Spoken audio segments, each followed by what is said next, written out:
A single mother decides to pretend to be a virgin to marry a millionaire heir. The millionaire falls for the woman, but never expected that secrets would be revealed and change everything. This incredible twist will surprise you from start to finish. The afternoon sun filtered through the windows of the Oasis, Boston's most exclusive restaurant, where Melissa Carter wiped beads of sweat from her forehead as she balanced 3 plates of overpriced seafood. At 32, her delicate features still turned heads, though exhaustion had etched fine lines around her eyes. She served the wealthy patrons with practiced grace, invisible yet indispensable, exactly how the elite preferred their service staff. "Another bottle of the Chateau Margaux 2010, requested the silver-haired gentleman at table 7, barely glancing up from his conversation. Melissa nodded, recognizing him as Benjamin Wilson, CEO of Wilson Financial Group. She'd memorized the faces and preferences of the restaurant's regular clientele, a necessity for generous tips. "Right away, sir," she replied, with her rehearsed smile, one that never quite reached her eyes. As she moved toward the wine cellar, she caught a glimpse of her reflection in the mirrored wall. The black uniform and white apron, symbols of her station in life, seemed to mock her. 8 years of this routine. 8 years of watching the privileged from the shadows, while wondering if her son Tyler would still be awake when she returned home after her second shift. The restaurant door opened, and in walked a man whose appearance caused a subtle shift in the atmosphere. Melissa knew him immediately. Ethan Harrison, heir to the Harrison real estate empire. Tall, with chestnut hair and impeccable posture, he carried himself with the confidence of someone who had never known want. At 38, he was already on the board of directors at his family's company, though rumors suggested his mother, Eleanor Harrison, still controlled the reins from behind the scenes. Melissa watched as the maitre d' escorted him to a corner table. Alone, she noted with interest.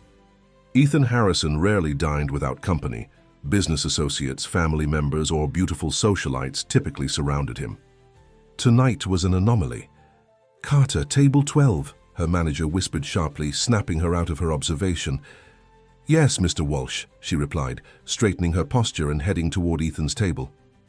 Their first interaction was brief, a bozu, standard greeting, a recommendation for the chef's special, a polite smile. Yet something in his gaze lingered. Perhaps it was curiosity or mere politeness, but Melissa felt a flicker of something unfamiliar. Not hope. She'd abandoned that luxury long ago, but possibility. "You have excellent taste in wine," he commented when she suggested a pairing. "Most servers push whatever the management wants to move." "I appreciate good wine," she replied, then added with calculated honesty, "though I rarely get to enjoy it myself." The hint of vulnerability wasn't lost on him. His expression softened, and for a moment, Melissa glimpsed something beyond the polished facade, perhaps loneliness. Later that night, as Melissa unlocked the door to her modest apartment in Dorchester, the exhaustion hit her like a physical force. The babysitter, Jenny from apartment 3B, was dozing on the couch. "Sorry I'm late," Melissa whispered, handing over $40, more than she could afford, but necessary to keep reliable childcare. "No problem," Jenny replied, gathering her things. Tyler finished his homework and went to bed around 9. He wanted to wait up, but he has school tomorrow. You did the right thing, Melissa assured her, though guilt twisted in her stomach. Once alone, she crept into her son's small bedroom. At 11 years old, Tyler still slept with the same innocence he had as a baby, unaware of how his mother struggled to provide for him. His dark curls, so like his father's, fell across his forehead. The resemblance to his father, Mark. Davis was growing stronger, a man who had vanished when she told him she was pregnant, only to resurface occasionally when he needed money. "I'll give you more than this," she whispered to her sleeping child, gently brushing his hair back. Somehow. The next morning brought the usual rush, preparing Tyler for school, gulping, down coffee, checking the calendar for bill due dates. Her morning job as a receptionist at a dental office started at 9, giving her just enough time to drop Tyler at school. "Mum, can I go to Zach's birthday party on Saturday?" Tyler asked as they hurried down the street. It's at the new laser tag place. Melissa's heart sank, another expense she hadn't budgeted for. We'll see, honey. Let me check my schedule, she deflected, knowing full well that Saturday was her double shift at the Oasis. Tyler's shoulders slumped slightly. It's okay if we can't. I told Zach I probably couldn't make it anyway. The resigned acceptance in her son's voice cut deeper than any complaint could have. This was the reality she had created for him, a childhood of modest expectations and adjusted dreams. That evening at the Oasis, Melissa was surprised to see Ethan Harrison return, again dining alone. This time, he requested her section specifically. The wine recommendation was excellent, he explained with a smile that transformed his serious features. I thought I'd see what else you might suggest. Their conversation remained professional, yet edged with something more personal. He asked questions about the menu, but also about her knowledge of wine. She answered thoughtfully, revealing enough education to intrigue him without exposing the community college classes she'd abandoned after Tyler's birth. Over the next 2 weeks, Ethan's visits became regular. Always alone, always requesting Melissa's section. The staff noticed whispering behind serving trays and in the kitchen. Mr. Walsh warned her to keep it professional, his tone implying consequences if she didn't. You're playing with fire, cautioned Diane, another server and Melissa's closest friend at work. Men like that don't seriously date women like us. We're exotic adventures, not wife material. Melissa dismissed her concerns with a laugh. He's just a good tipper who appreciates decent service, nothing more. But she had already begun calculating. Each time she served him, she presented a carefully curated version of herself, well-spoken, modestly dressed, interested in his world but not overtly ambitious. She mentioned family values and traditional upbringings.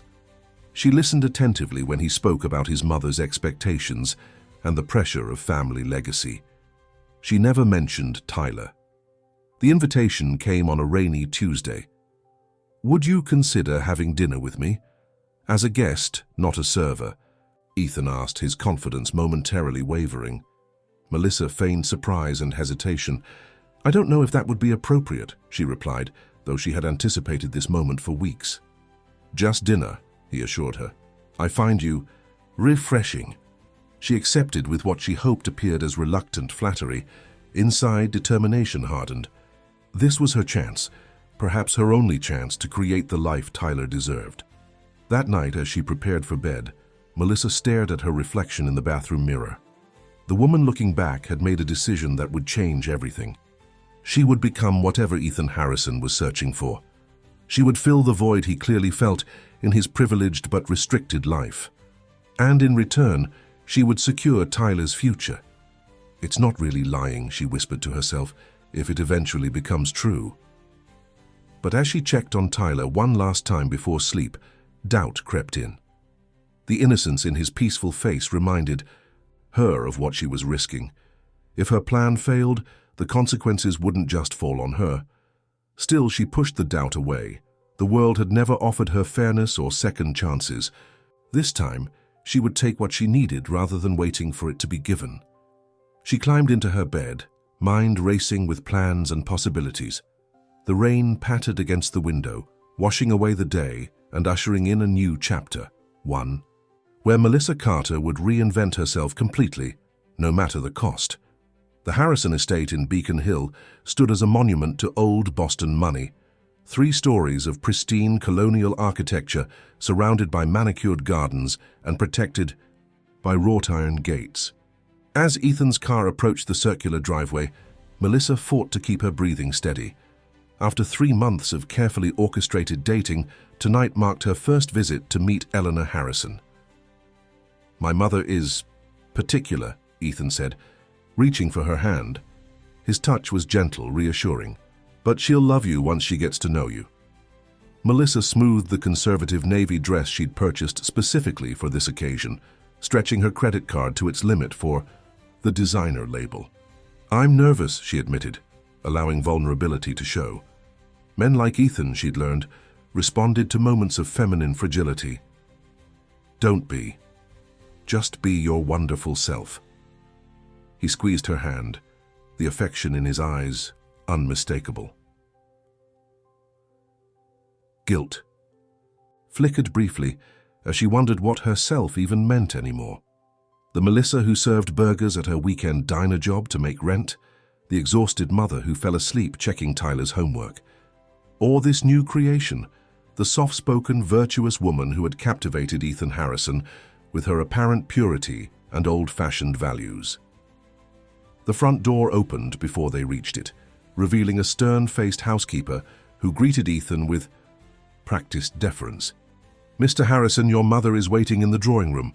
Eleanor Harrison rose as they entered, her posture impeccable despite her 70 years. Silver hair arranged in a perfect chignon, pearl necklace gleaming against her silk blouse.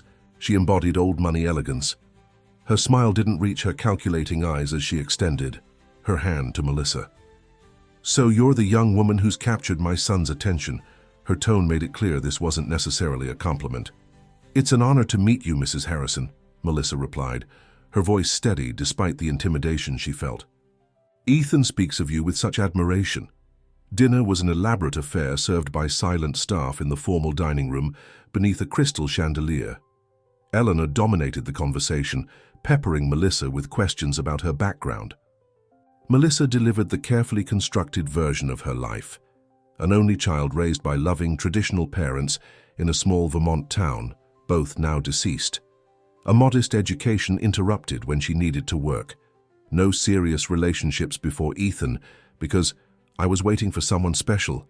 She never mentioned community college dropout, never mentioned Dorchester, never mentioned Tyler.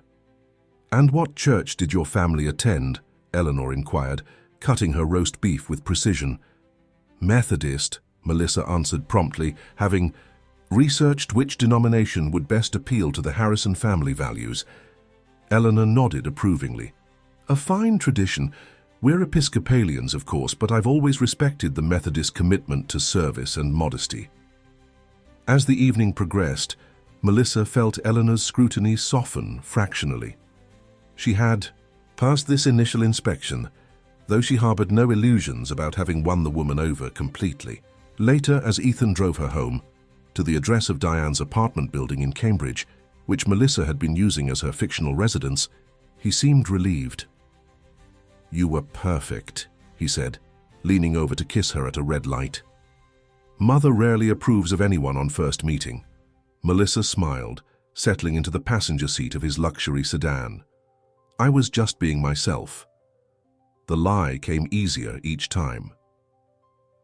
In the months that followed, Melissa constructed her new life with surgical precision. Her relationship with Ethan developed at a careful pace. She worked fewer shifts at the Oasis, claiming a fictional inheritance from an aunt had eased her financial situation. In reality, she picked up more weekend shifts at the diner, returning home exhausted, but with enough cash to maintain appearances. Diane had become her reluctant accomplice, allowing Melissa to use her address and occasionally covering for her when schedules conflicted. "You're playing a dangerous game," Diane warned during a rare moment when they both worked the same shift. "What happens when he wants to see where you live? Meet your friends? What about your kid?"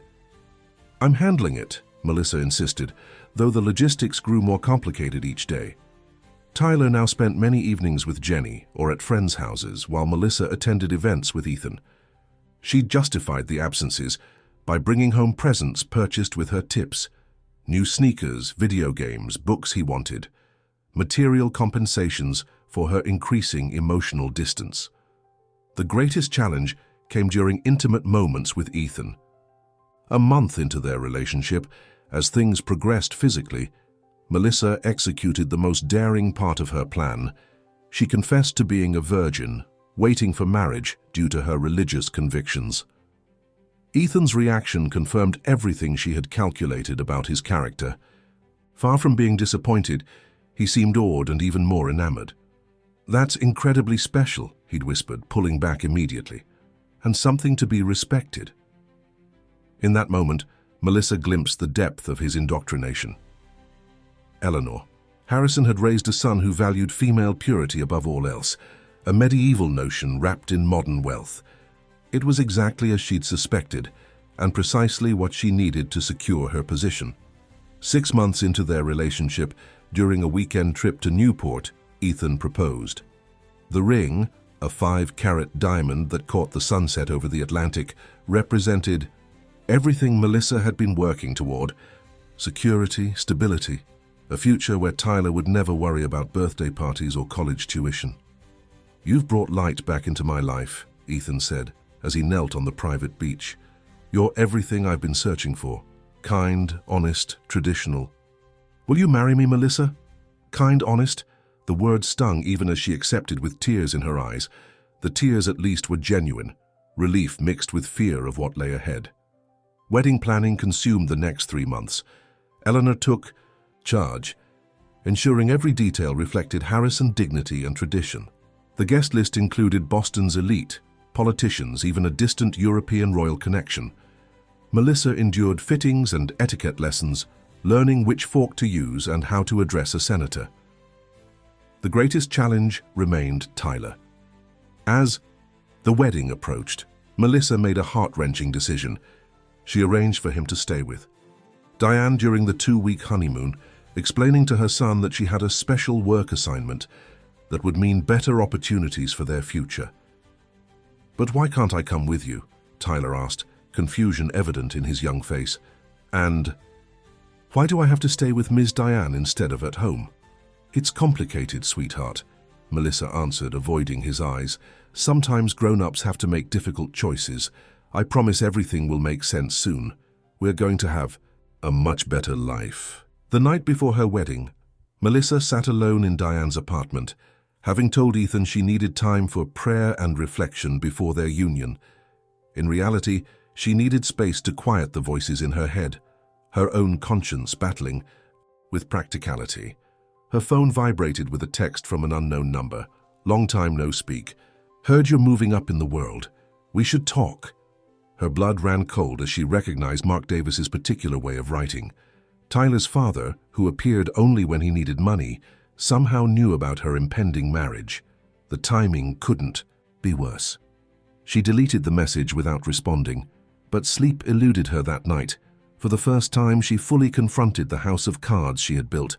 One wrong move, one person from her past appearing at the wrong moment, could bring everything crashing down. The September morning of her wedding dawned with picture-perfect weather, as if even nature approved of the Harrison-Carter union. St. Luke's Episcopal Church was filled with flowers and Boston's finest citizens. Melissa stood in a private room, staring at her reflection in a full-length mirror. The custom Vera Wang gown transformed her into someone unrecognizable, a vision in white, symbolizing a purity she hadn't possessed for 12 years. A knock at the door revealed Eleanor, resplendent in pale blue silk. "You look beautiful," the older woman said, her expression softening slightly. "I brought you something." She opened a velvet box containing a pearl and diamond hair comb. This belonged to Ethan's grandmother. 4 generations of Harrison brides have worn it. As Eleanor secured it in Melissa's upswept hair, their eyes met in the mirror. For a fleeting moment, Melissa thought she glimpsed understanding in the older woman's gaze, as if Eleanor recognized the calculations behind her soon-to-be daughter-in-law's decisions and respected the ambition, if not the methods. "Marriage isn't just about love," Eleanor said quietly.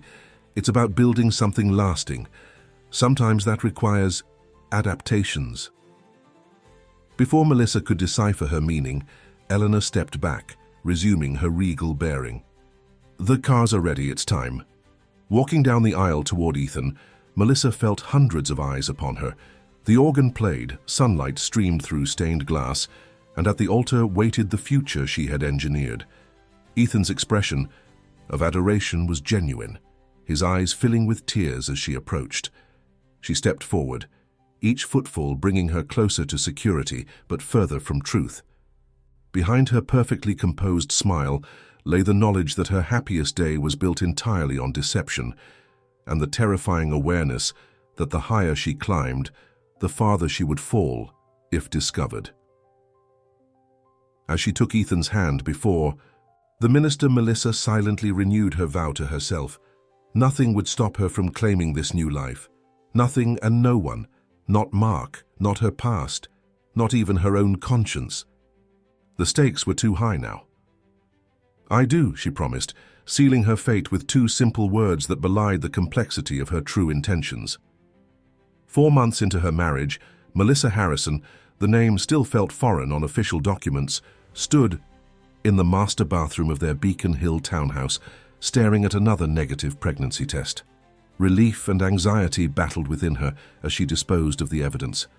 Ethan's desire for children had become increasingly urgent, his excitement about starting a family palpable in every conversation about their future. "Not yet," she whispered to her reflection.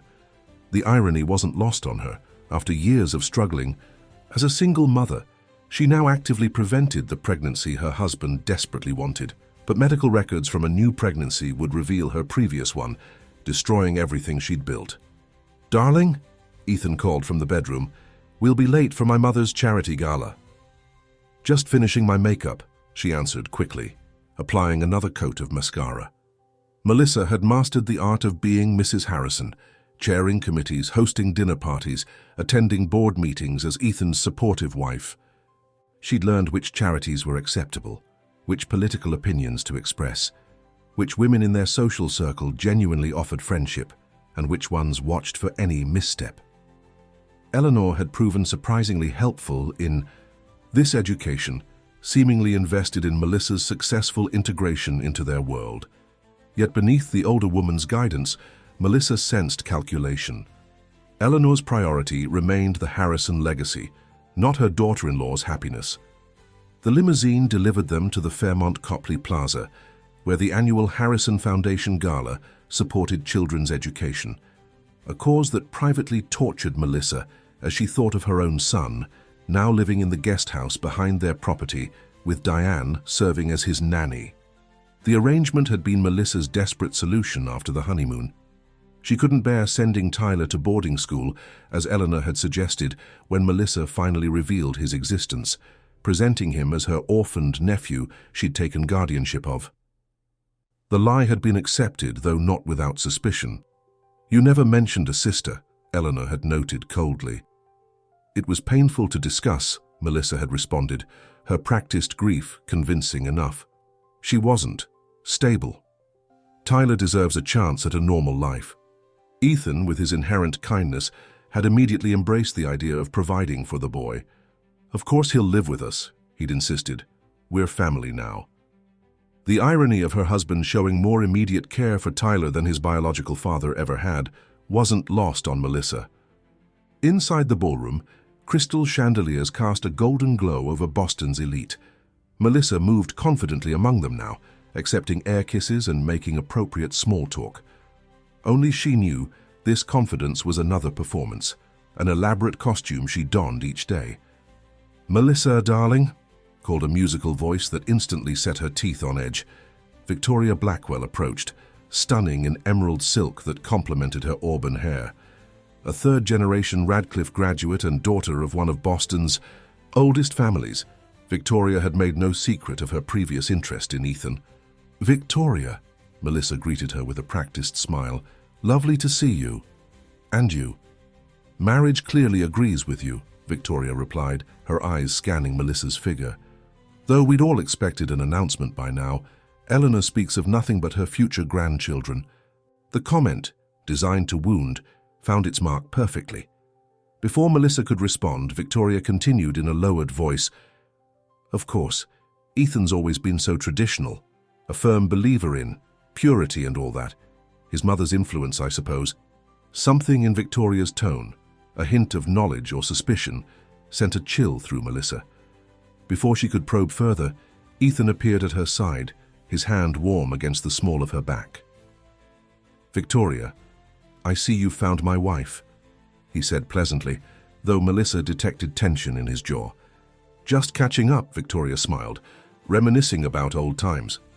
As Victoria glided away, Melissa turned to her husband. What old times was she referring to? Ethan's hesitation was brief, but noticeable. "We dated briefly in college, nothing serious. The omission was small, perhaps insignificant, but it planted a seed of unease. What other aspects of his past had Ethan deemed unworthy of sharing? The question felt hypocritical given her own deceptions, yet it lingered. Later that evening, as they prepared for bed, Ethan broached the subject that had become a constant undercurrent. "Dr. Williams asked about you today," he mentioned casually, referring to the Harrison family physician. "I told him we're still trying." Melissa busied herself with removing her earrings. "It's only been a few months, Ethan." "Nearly 5, he corrected gently. "Mother had me by her first anniversary." The pressure was mounting. Melissa knew she needed to either manufacture a medical issue to explain infertility or somehow produce the pregnancy Ethan wanted without revealing her previous childbirth. Neither option seemed feasible long-term. "Perhaps we should both have checks," she suggested carefully, "to make sure everything's optimal." Ethan nodded, looking relieved at her apparent willingness. "I'll make appointments." Sleep eluded Melissa that night as she calculated her increasingly limited options. The vibration of her phone on the nightstand provided unwelcome interruption. Slipping out of bed, she carried it to the ensuite bathroom. Another text from Mark. "Need to see you. Important. About our son." Cold dread washed over her. In the ICU, 6 months since his first message, Mark had escalated from vague hints to explicit mentions of Tyler. Each message demanded money, amounts that grew with each passing month as if he sensed her rising wealth and desperation. She'd paid the first few times, arranging clandestine bank transfers through accounts Ethan didn't monitor. But Mark's demands were becoming unsustainable, and his threats more specific. A soft knock on the bathroom door startled her. "Everything okay?" Ethan called. "Just a headache," she replied, quickly deleting the message. "Coming back to bed." The following morning brought unexpected news. Eleanor appeared at breakfast, letting herself in with the key she still kept, despite Ethan's gentle objections. "I've invited a personal guest to stay for the weekend," she announced, helping herself to coffee. "Rebecca Chen. She's the daughter of my dear friend Vivian, who passed last year. Poor girl is going through a difficult divorce. I thought some time away from San Francisco would do her good." Melissa nodded accommodatingly, though internal. Alarm sounded. Eleanor never made social arrangements without ulterior motives. "Of course, Mother," Ethan replied. "Melissa's hosting the Children's Hospital Benefit Committee tomorrow, but we're otherwise free." Eleanor's smile didn't reach her eyes. "Rebecca is a pediatric surgeon. Perhaps she and Melissa will find common ground in their concern for children." The emphasis wasn't subtle. As Eleanor departed, Melissa turned to Ethan. "Your mother still doesn't approve of me," she stated flatly.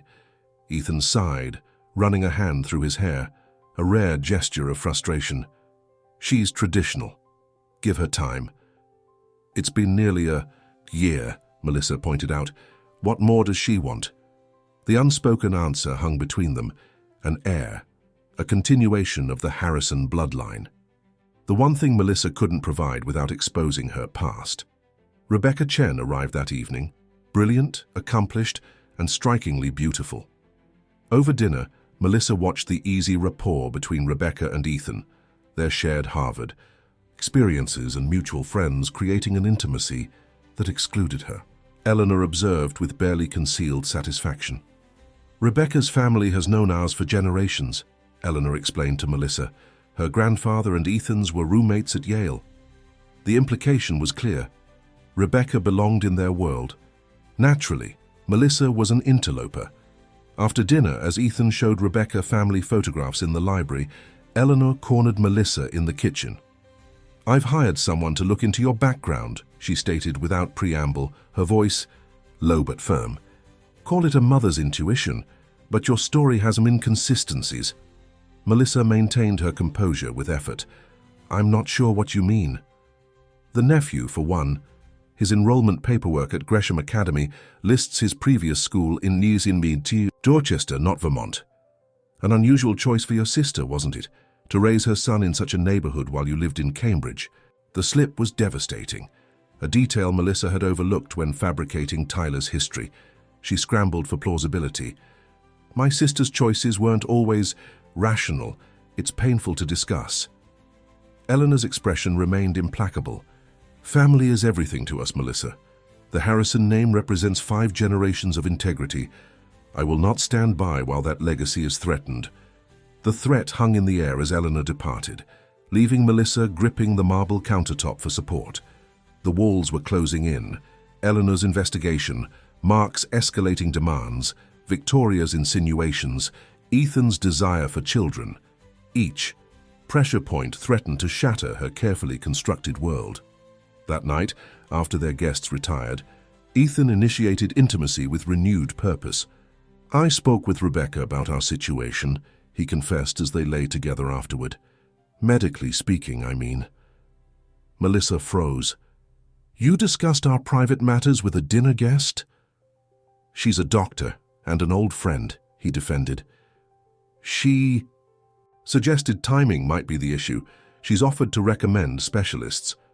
The breach of privacy stunned Melissa, not just for its intrusiveness, but for what it revealed about Ethan's priorities. Their marriage, supposedly built on mutual respect and traditional values, was secondary to his dynastic obligations. "I'm not some broodmare for the Harrison lineage," she snapped, the careful facade cracking under pressure. Ethan recoiled, confusion and hurt crossing his features. "That's not... I would never think of you that way. I just thought you wanted children too." "Of course I do," she backtracked, realizing her error. "I'm just tired of the pressure. From your mother, from the specialists, from everyone watching and waiting." His expression softened as he pulled her close. "I'm sorry. We'll do this. At our pace, no one else's." But as she lay awake beside her sleeping husband, Melissa knew time was running out. Eleanor would eventually uncover the truth. Mark would continue his extortion. The precarious balance she'd maintained was shifting irrevocably. The next morning, checking her phone before dawn, Melissa found another message. "Final warning, $50,000 cash or I tell your husband everything about our son. 3 days." The amount was impossible without accessing accounts Ethan would notice. Mark had pushed too far, forcing her hand. After nearly a year of reactive measures, Melissa realized she needed to seize control of the narrative before it destroyed her. She slipped out of bed and went to her private desk in the sitting room adjoining their bedroom. From a false bottom in the drawer, she retrieved the emergency burner phone she'd maintained since her wedding day. Diane answered on the 3rd ring, her voice thick with sleep. "I need you to take Tyler away for a few days," Melissa instructed. Without preamble, "Use the credit card I gave you for emergencies. Go to the Cape House." "Mel, what's happening?" Diane's voice sharpened with concern. "Mark is threatening to expose everything. I need to handle this, but I can't risk Tyler being caught in the crossfire." After ending the call, Melissa sat in the pre-dawn stillness, mapping out her options. The truth would emerge one way or another. That much was now inevitable. The only question remaining was how much control she could maintain over its revelation and what would be left of her life afterward. As sunrise gradually illuminated the room, casting long shadows across antique furniture and priceless art, Melissa Harrison made her decision. No more running, no more hiding. If her world was going to burn, she would be the one to strike the match. The Harrison Foundation's spring gala represented everything Melissa had fought to achieve: opulence, acceptance, security. Crystal chandeliers illuminated the ballroom of the Ritz-Carlton Boston as 400 of New England's most influential citizens mingled in their finery.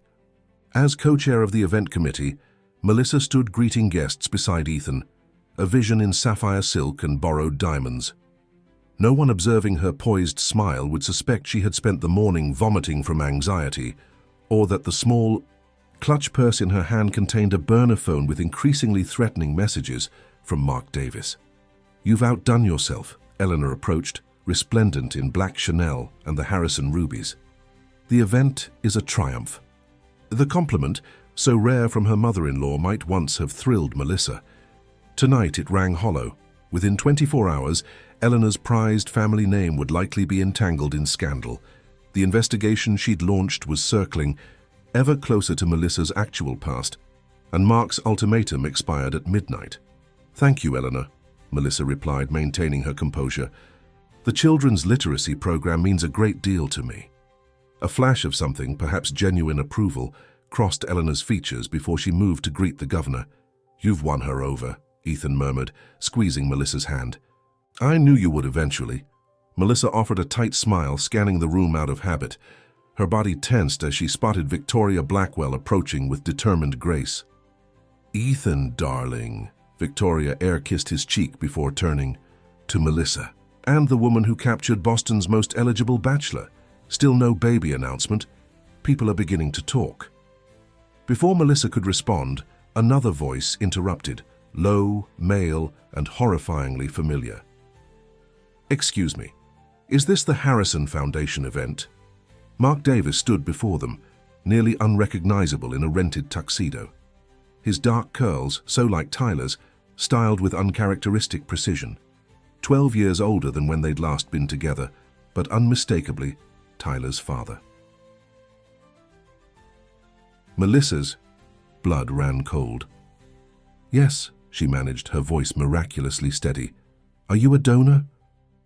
Mark's smile didn't reach his eyes. You could say I'm invested in the Harrison family's future. Ethan, oblivious to the undercurrents, extended his hand. Ethan Harrison, and you are? Mark Davis, old friend of your wife's. He emphasized the last word slightly, his gaze never leaving Melissa's face.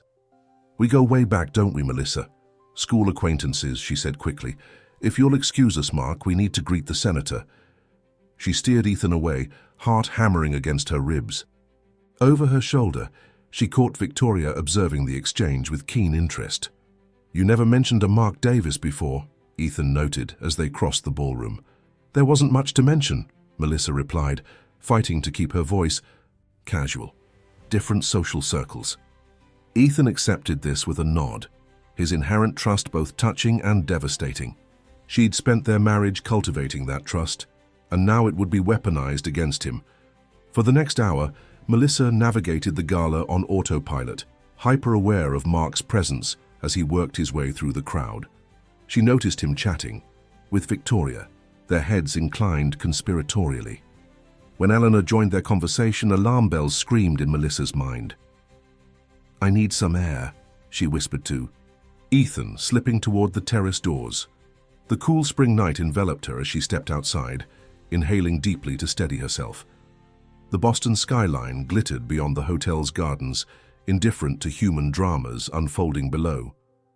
Quite a life you've built yourself, Mark's voice came from the shadows. Private schools, charity galas, society husband, impressive for a girl from Dorchester. Melissa turned, ice replacing blood in her veins. What do you want, Mark? Beyond the money? Maybe I just want to reconnect with my son. He stepped closer, the pretense of civility dropping from his expression. Our son, the one you've been hiding like a dirty secret. You had 11 years to be a father, she hissed. You chose to disappear. People change. His smirk suggested otherwise. I've had some setbacks. Need a fresh start. 50,000 gets you my permanent absence. I'll sign whatever papers you want. I can't get that kind of money without Ethan noticing, Melissa said, desperation edging into her voice. I need more time. Mark's laugh held no humor. Time's up, Mel. I've waited 6 months while you played princess. Either I get paid tonight, or your husband learns exactly who he married. The terrace door opened behind them, spilling golden light and orchestral music into the night. Eleanor Harrison stood framed in the doorway, her expression unreadable. Melissa, your presence is required inside, she announced, her gaze flicking between her daughter-in-law and Mark. The auction is about to begin. Of course, Melissa replied, moving quickly toward the door. As she passed Eleanor, the older woman gripped her arm with surprising strength. Whatever game you're playing, Eleanor whispered, remember that I will protect my son and my family name at all costs. The threat hung between them as they returned to the ballroom. Melissa took her place beside Ethan for the auction, smiling mechanically as wealthy Bostonians bid astronomical sums for luxury vacations and exclusive experiences. The proceeds, would fund literacy programs for underprivileged children. Children like Tyler might have been without her sacrifices. Halfway through the auction, Melissa excused herself to the ladies' room. In a private stall, she checked her burner phone.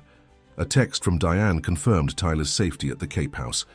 As she exited, Victoria Blackwell stood at the sinks, reapplying her lipstick. "Your friend Mark is quite interesting," Victoria said, meeting Melissa's eyes in the mirror. "He seems to know you very well." "Hardly," Melissa countered, washing her hands with deliberate calm. "Just someone from my hometown." Victoria capped her lipstick. "Curious. He mentioned a child. Your child? He showed me pictures on his phone." The world tilted beneath Melissa's feet. Mark had evidence. Photos of Tyler that could be compared to his own features, undeniably revealing their relationship. "Victoria," Melissa began, uncertain what plea or threat might follow. "Don't worry," Victoria cut her off with a predatory smile. "Your secrets are safe with me, for now. But you should know, Ethan deserves better than a liar, he always has." As Victoria departed, Melissa gripped the marble countertop, nausea threatening to overwhelm her. The carefully constructed narrative of her life was unraveling thread by thread.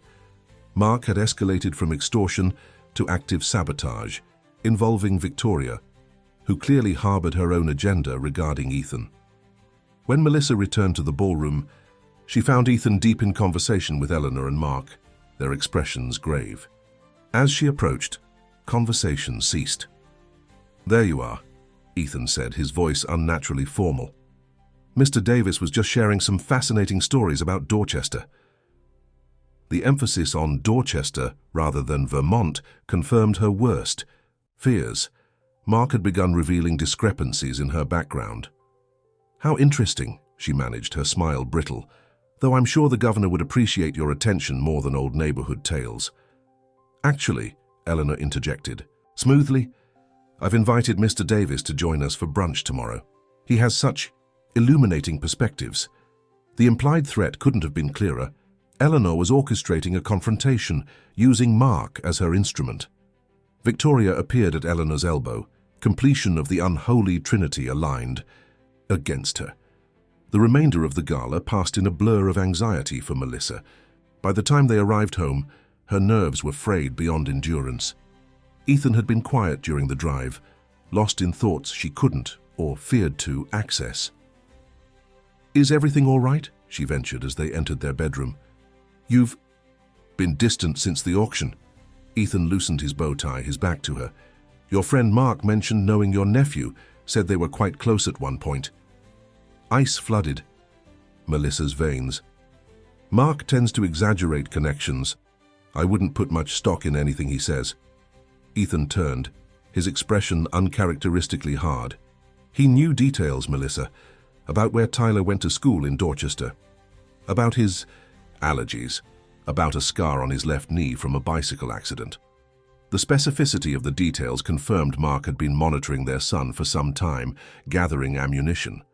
Melissa's mind raced for plausible explanations, but exhaustion and fear clouded her thinking. "If there's something you need to tell me," Ethan continued, his voice softening slightly, "now would be the time. Whatever it is, we can work through it together." The invitation to confess hung between them, perhaps the last opportunity to salvage something from the inevitable wreckage. Tears blurred Melissa's vision as she considered unburdening herself, revealing the desperate decisions that had led her to this moment. Before she could speak, her phone chimed with an incoming text. Ethan's gaze dropped to her clutch purse. "You should get that," he said, an edge creeping into his tone. "Might be important." Melissa hesitated, then reached for her purse. The notification showed on her screen, a message from the burner phone she kept for communicating with Diane about Tyler. "Tyler's running a fever. Doctor says it's just a virus, but he's asking for you." Ethan had moved to stand behind her, close enough to read the message over her shoulder. His sharp intake of breath confirmed he'd seen it. "Tyler's with Diane at the Cape House?" he asked, confusion evident. "I thought he was staying with a school friend this weekend." "Ethan," Melissa began, but he cut her off. "No more evasions." "Melissa, what's going on? Why would Tyler be asking for you specifically if he's just your nephew? Why the secret phone? Why the lies about where he is? The cascade of questions left no room for further deception. Backed into a corner, Melissa made a split-second decision. Partial truth might salvage something. Tyler is more than my nephew, she admitted, her voice barely above a whisper. After my sister's death, I became his legal guardian. I've raised him since he was an infant. He sees me as his mother. Ethan's expression softened marginally. Why hide that? Why not tell me the full extent of your relationship with him? I was afraid, she continued, building on the foundation of this half-truth. Your mother made it clear that your wife needed to be unburdened by previous attachments. I feared she wouldn't approve of a ready-made family. So you've been pretending he's just a distant relative? Ethan's tone mixed disbelief with disappointment. Keeping him hidden away while presenting yourself as... He stopped abruptly, a new thought visibly forming. Is that why you've been reluctant about starting our own family? Because you already have a child you consider your own? The question offered an unexpected lifeline, an explanation for her resistance to pregnancy that didn't reveal her biological connection to Tyler. Yes, she seized the opportunity. I felt guilty, like I was replacing him somehow. Ethan ran a hand through his hair, processing this revelation. I wish you'd trusted me with the truth from the beginning. We could have... His phone rang, interrupting whatever reconciliation might have been building. Checking the screen, his expression darkened. It's Mother. Melissa watched, heart pounding, as he answered. Eleanor's voice was audible even across the room, sharp with urgency. Ethan's responses shifted from confusion to shock to something resembling anger. That's not possible, he insisted into the phone. She would have told me. When he finally ended the call, his face had drained of color. He turned to Melissa, his eyes now devoid of the warmth and trust that had defined their relationship. Mother hired a private investigator, he stated flatly. He's uncovered your real background. Dorchester, not Vermont. Community college, not some university courses. And Tyler, the investigator, found his birth certificate. The floor seemed to drop from beneath Melissa's feet. Ethan, please, is he your son? Ethan's voice cracked slightly on the question. Your biological son? The moment stretched between them, the last threshold between her constructed life and the truth that would destroy it. Melissa looked into the eyes of the man she'd manipulated and lied to for nearly 2 years, the man whose genuine love she'd exploited for security. Yes, she finally whispered, tears spilling down her cheeks. Tyler is my son. Ethan closed, his eyes briefly, absorbing the confirmation of his worst suspicions.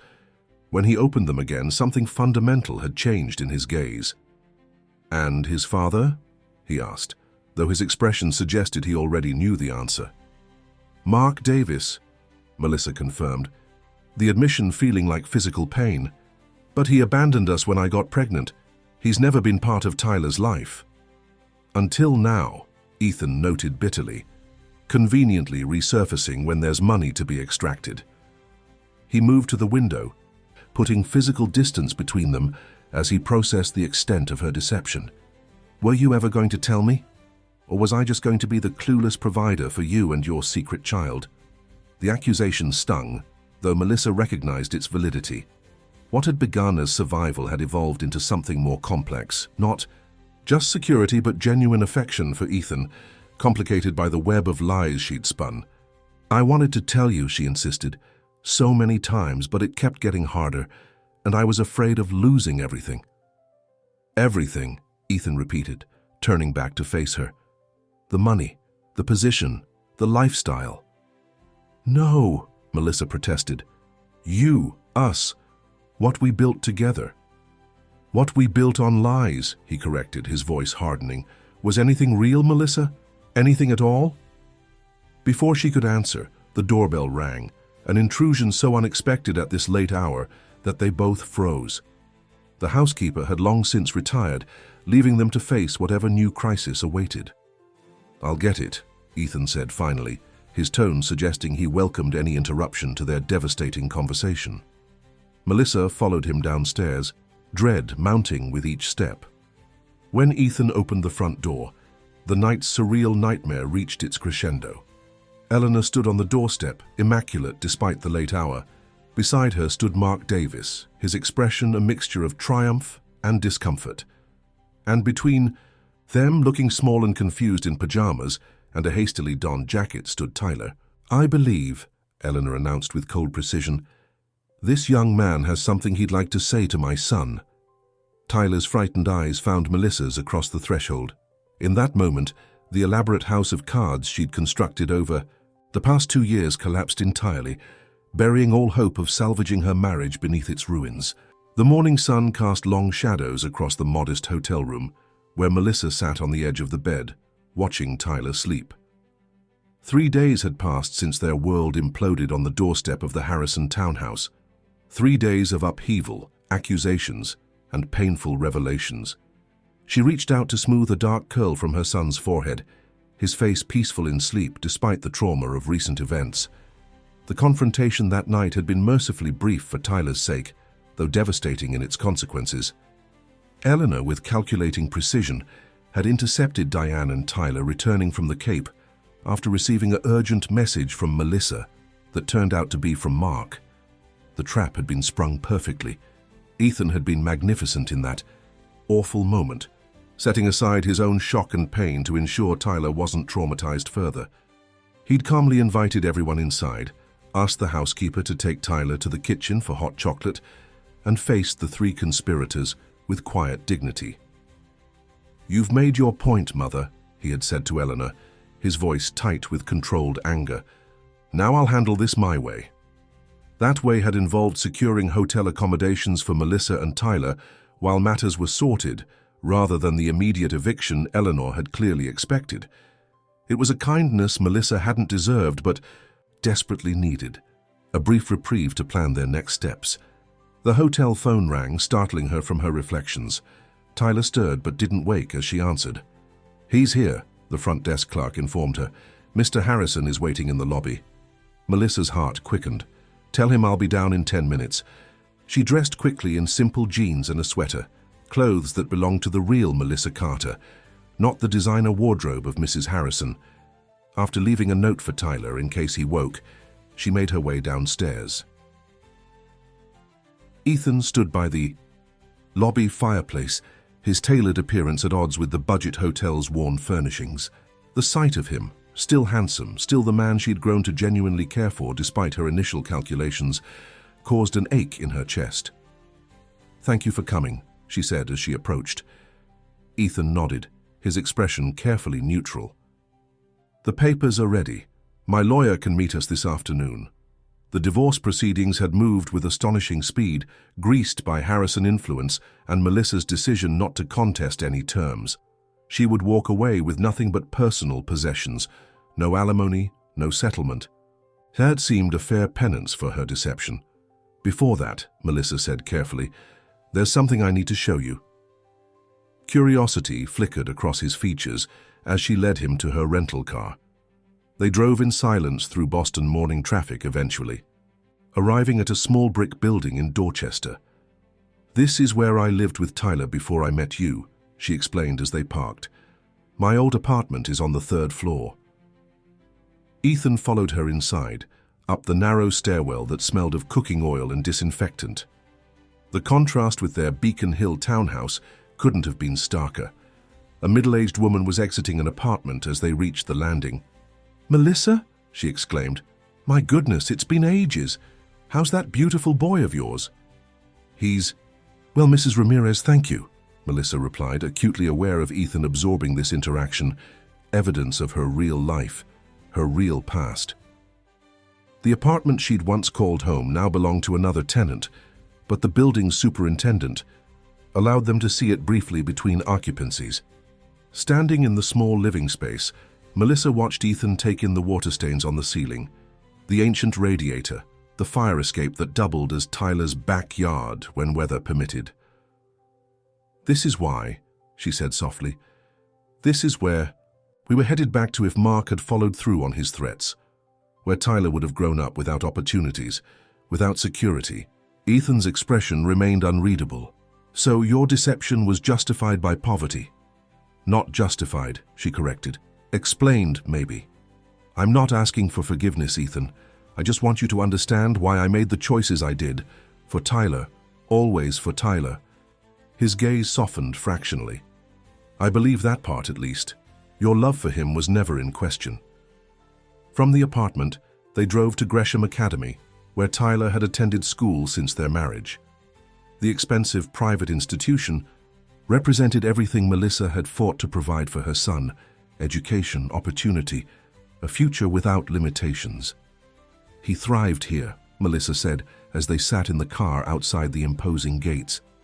His teachers say he has real potential in mathematics. They think he could qualify for advanced placement next year. You don't need to sell me on Tyler's virtues, Ethan said quietly. He's a remarkable boy who deserves every opportunity. The simple acknowledgement brought tears to Melissa's eyes. Thank you for saying that. Their final stop was a small diner where Melissa had worked weekends before meeting Ethan. A few staff members recognized her, exchanging confused glances, at her companion's obvious wealth. Over coffee, Ethan finally asked the question that had clearly been haunting him. Was any of it real? Us, I mean. Melissa met his gaze directly. Not at first, she admitted. In the beginning, you were a solution to an impossible situation. But yes, Ethan, it became real. I fell in love with you. Your kindness, your integrity, your heart. That's what made the lies harder to untangle. Each day I didn't tell you the truth was another betrayal of something genuine. Ethan absorbed this, turning his coffee cup slowly between his hands. Victoria knew, he said after a moment, or suspected at least. She tried to warn me several times that you weren't what you seemed. Victoria wanted you for herself, Melissa pointed out. Her motives weren't entirely pure. A humorless smile crossed his features. No one's were, it seems. Mother manipulated the situation from the start.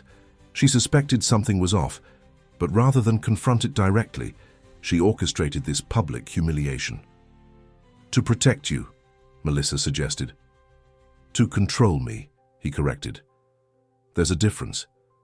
A silence fell between them, not entirely. Uncomfortable. Finally, Ethan spoke again. I've been doing some reflection since everything about why I was so susceptible to your deception. He paused, choosing his words carefully. The perfect, virginal woman who embodied every traditional value my mother instilled in me. It was a fantasy, wasn't it? A role you invented because you knew exactly what I thought I wanted. The insight surprised her. Yes, she acknowledged. I observed you long enough to understand what would appeal to you. And that's the irony, he continued. I didn't actually know what I wanted. I'd never questioned the values and expectations I'd inherited. Your deception forced me to confront that. Small comfort, Melissa said softly. Ethan's phone chimed with a text message. Checking it, his expression hardened. Mother's lawyer has added some conditions to the divorce agreement.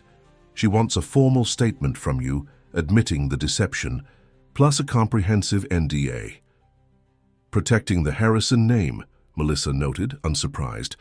I'll sign whatever she wants. It's not right, Ethan said, unexpected anger coloring his tone. Her hypocrisy is staggering. What do you mean? Ethan hesitated, then seemed to make a decision.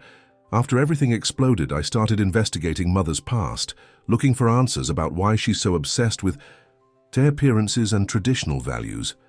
I found something unexpected.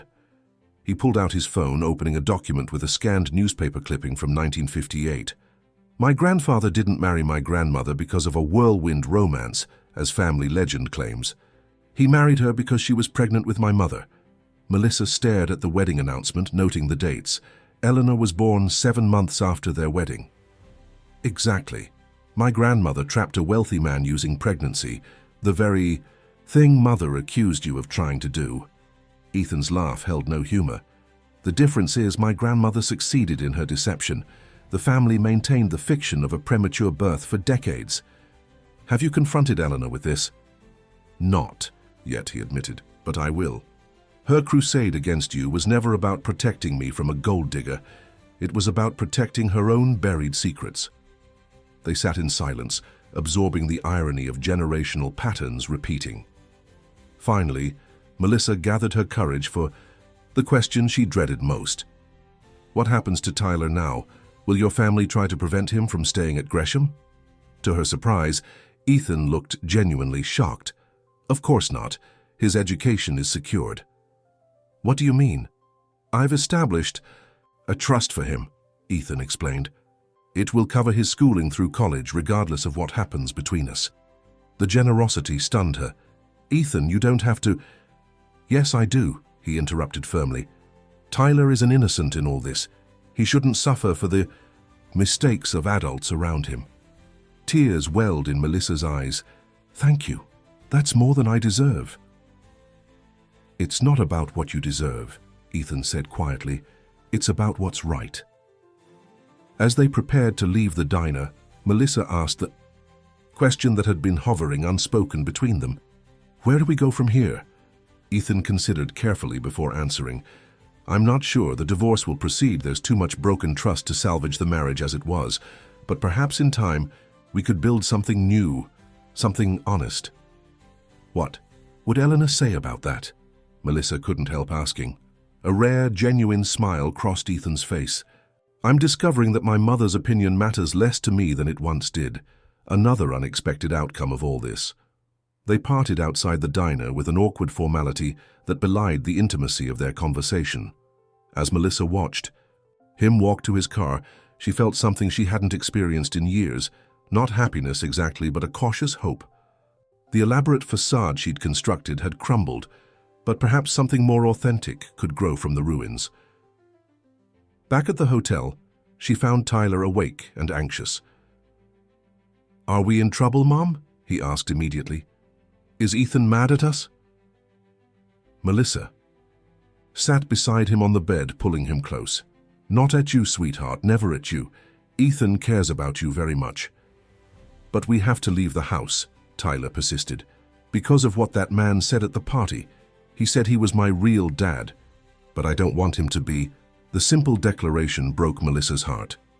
Mark is your biological father, yes, but being a real dad means more than biology. It means being there, caring, supporting. Like Ethan did, Tyler said quietly. Yes, like Ethan did. She stroked. His hair so like Mark's, yet attached to a soul entirely his own. Tyler, I need to apologize to you. I've made mistakes, big ones. I thought I was protecting you, giving you opportunities, but I went about it all wrong.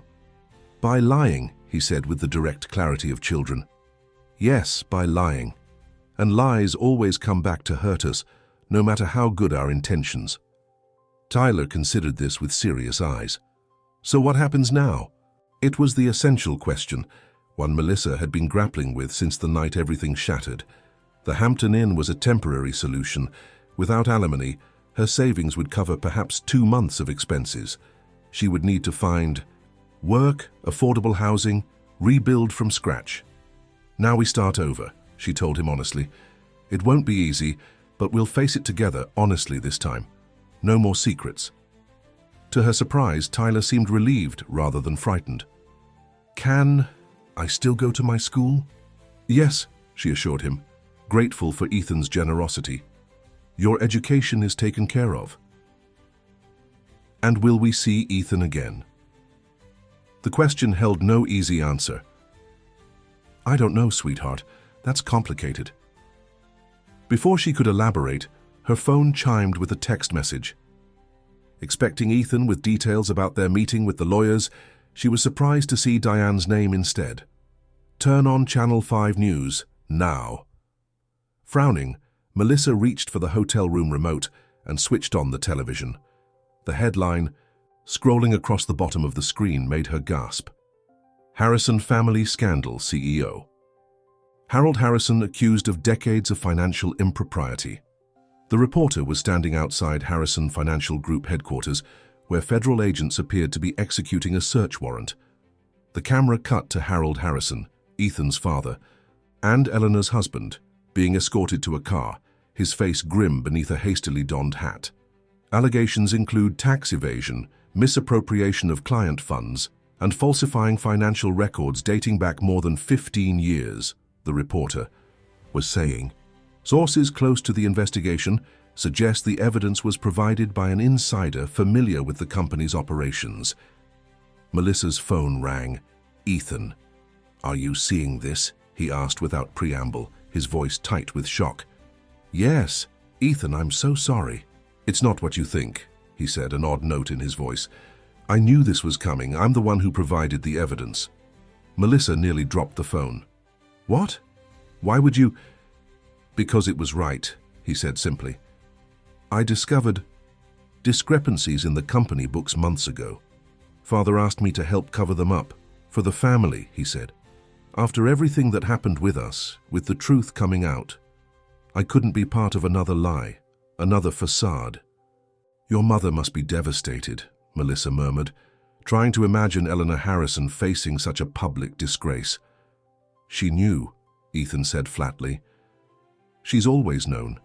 Their perfect marriage, her moral crusades, all built on knowing compliance with criminal behavior." The revelation of the Harrison family's hypocrisy stunned Melissa into silence. After a moment, Ethan continued.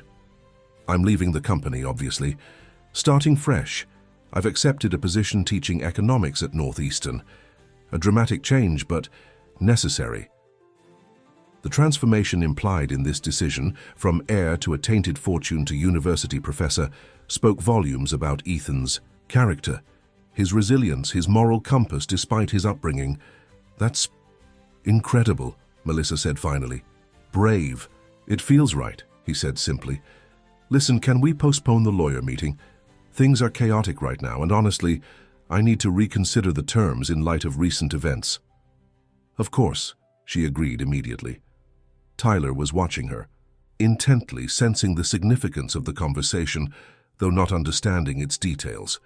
When she ended the call, he asked simply, "Is that Ethan? Is he okay?" Yes, it was. And no, he's not okay right now, but he will be. She pulled Tyler close, suddenly overwhelmed by the realization that in their imperfect, complicated way, they had all been striving for the same thing: security, acceptance, love. "Sometimes," she told her son, "when things fall apart, it makes room for something better to be built."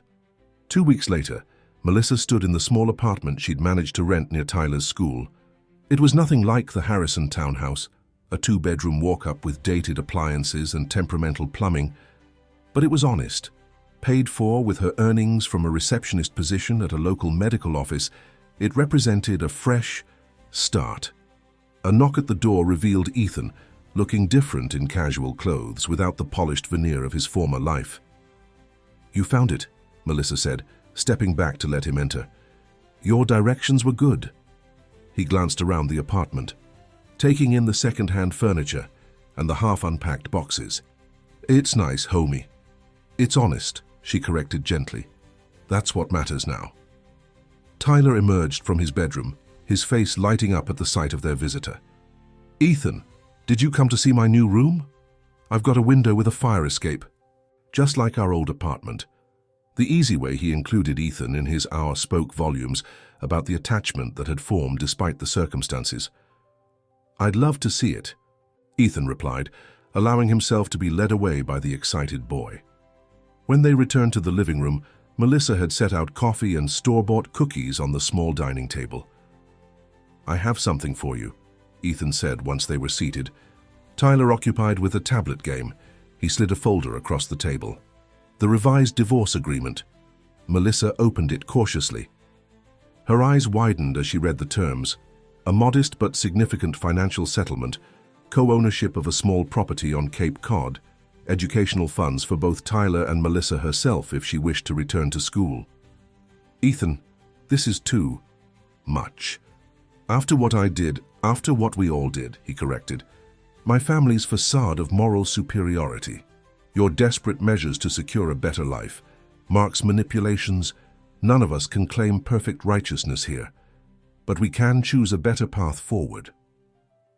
The simple wisdom of his perspective brought tears to her eyes. "Why are you being so kind?" Ethan considered the question carefully. "Because I'm learning that real Strength isn't in maintaining appearances or living by rigid rules. It's in forgiveness, in growth, in seeing the humanity in each other's mistakes. He glanced at Tyler, lowering his voice. I miss him. And despite everything, I miss you too. The real you, not the perfect construction you thought I wanted. I'm not sure I know who the real me is anymore, Melissa admitted. I think that's something worth discovering, Ethan said softly. And perhaps something we could explore together. Slowly, honestly this time. The possibility hung between them, not a restoration of what was lost, but the potential for something new, built on truth rather than illusion. 6 months later, Melissa stood at the edge of the water on Cape Cod, watching Tyler and Ethan fly a kite against the autumn sky. The small cottage behind them, now jointly owned through the divorce settlement, had become their weekend refuge, a neutral ground where they could navigate their evolving relationship. The divorce had been finalized, but their connection remained, transformed, complicated yet in many ways more genuine than before. Ethan had embraced his new role as a professor, finding fulfillment in teaching that the corporate world had never provided. Melissa had enrolled in night classes at community college, finally pursuing the accounting degree she'd abandoned after Tyler's birth. Mark Davis had disappeared after cashing a final settlement check, enough to send him away, but not enough to sustain the destructive habits that had defined his life. Tyler occasionally asked about him, but with diminishing frequency as time passed. Eleanor Harrison had retreated to the family's Palm Beach estate, following her husband's disgrace and eventual conviction. Her relationship with Ethan remained strained but not severed, another work in progress, another slow rebuilding based on painful truths rather than comfortable fictions. "Mom, look how high it is," Tyler called, his face alight with joy as the kite caught a strong breeze. Melissa waved, warmed by the sight of her son's happiness despite all they'd endured. She felt Ethan's approach before she saw him, a familiar presence that still stirred complex emotions. "He's getting really good at that," Ethan commented, stopping beside her at a careful distance, close but not touching, the new boundaries they'd established still tentatively respected. "He is," she agreed. "He's resilient, more than I gave him credit for." "Like his mother," Ethan said, a gentle acknowledgement of her own journey. They stood in comfortable silence, watching the kite dance against clouds tinged pink by the setting sun. There were still hard days, still moments when trust wavered, still circumstances that triggered painful memories. The past couldn't be erased, only integrated into the people they were becoming. "I got accepted to the 4-year program at Suffolk," Melissa said after a moment. "Full transfer of my credits." "That's wonderful," Ethan replied with genuine pride. "You'll make an excellent accountant," honest to a fault, she quipped, able now to find wry humor in her past deceptions. He smiled, the real smile, not the polished one he'd perfected for society events. "We're all works in progress." As a fay, Tyler ran toward them, kite string clutched triumphantly in his hands. Melissa felt a sense of peace that had eluded her for most of her adult life. Not the security she'd once desperately pursued through deception, but something more valuable, authenticity, hard-won and imperfect, but genuinely hers. The future remained unwritten, the relationship with Ethan undefined by conventional labels. Perhaps they would eventually find their way back to each other as partners. Perhaps they would remain in this new territory of honest friendship and co-parenting. Either way, they would move forward with open eyes, seeing each other clearly at last. "Can we have dinner at the Clam Shack?" Tyler asked breathlessly as he reached them. "All 3 of us?" Melissa exchanged a glance with Ethan, a silent communication that had survived even when their marriage hadn't. "All 3 of us," Ethan confirmed, resting a hand briefly on Tyler's shoulder. As they walked up the beach toward the parking lot, Tyler between them, Melissa reflected on the journey that had brought them here. From desperate deception to painful revelation to cautious reconstruction, none of it had followed the path she'd once imagined.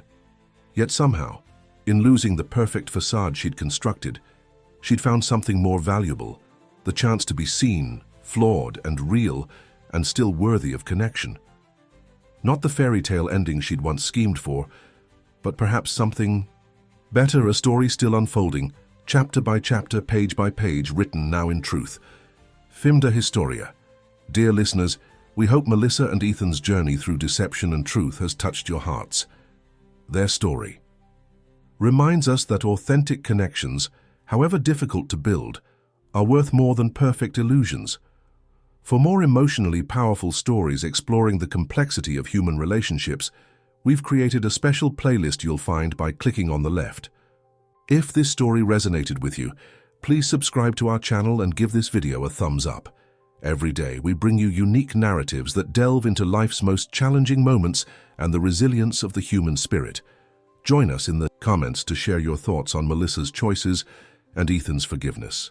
We look forward to continuing this journey with you through our next compelling story.